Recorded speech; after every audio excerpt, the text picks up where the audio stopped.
Hey everyone, it's Brendan Quinn, MLive Media Group here alongside football beat writer Nick Baumgartner on Michigan State Week. From today's press conference today, seemed the coaches and players all kept things about as close to the vest as probably would have expected, or it really was not a lot of news or information to come out of things.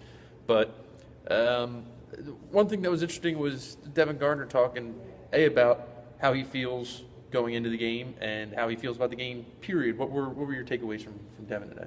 Well, we asked him if, how he felt from last year's game, because it was obviously, if you look at it, it was probably the worst game Michigan's played since he's been here, probably the worst loss that Hoke's had. Devin competed in that game, but just got completely manhandled physically because he had no help from his offensive line. Anyway, point being, we asked him, how he felt about that game, because I think Hoke said if I was a player in that game, I would have been, mad as hell or something like that. And Devin said that it hurt just like every other loss.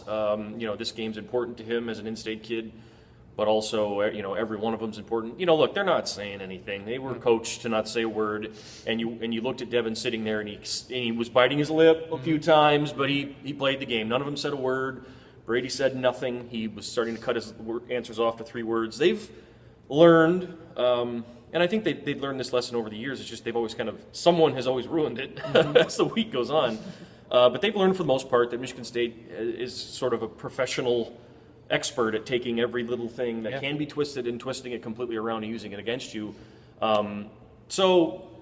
Mission accomplished, I guess, today. They didn't say anything. So, they're underdogs. I think they'd like to keep it that way as far as the perception goes and just kind of move forward quietly if they can.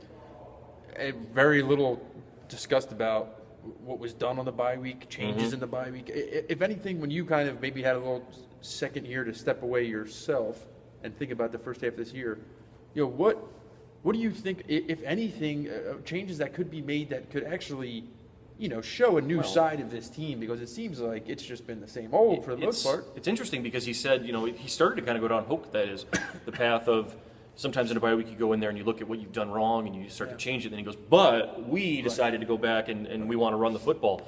My question is are you going to go into this game with Michigan State's front seven being as outstanding as it is, just like Penn State's was a week ago, and be stubborn enough to do the same thing over and over and just pound it into the teeth of the defense and hope it works? If they're going to do that, they're going to have a long afternoon on Saturday. If they go into this game, and we don't know because he's not telling us, if they go into this game and treat it in a similar fashion that they did against Ohio State, where they really tweaked some things last season, changed up a lot of stuff. Obviously, Ohio State's defense isn't anywhere near as good as this, but they did things differently from a schematic standpoint that gave them an advantage. If they're doing that, then they give themselves a chance. But if they go into it playing the same football they have the first 7 weeks, it's going to be a long afternoon. And I don't think anybody would say anything different because this has been a bad football team for 7 weeks. It hasn't really been coached very well and hasn't had too many great game plans. So if nothing changes and they're just going to do the same thing, then they're going to lose. So I would have to think that something's going to have to change. What that is, they're not going to tell us, obviously, and we'll have to find out and see. Absolutely. Well, we'll have to wait till Saturday like everyone else. So that's it for today. For Nick, I'm Brendan. Thanks for watching.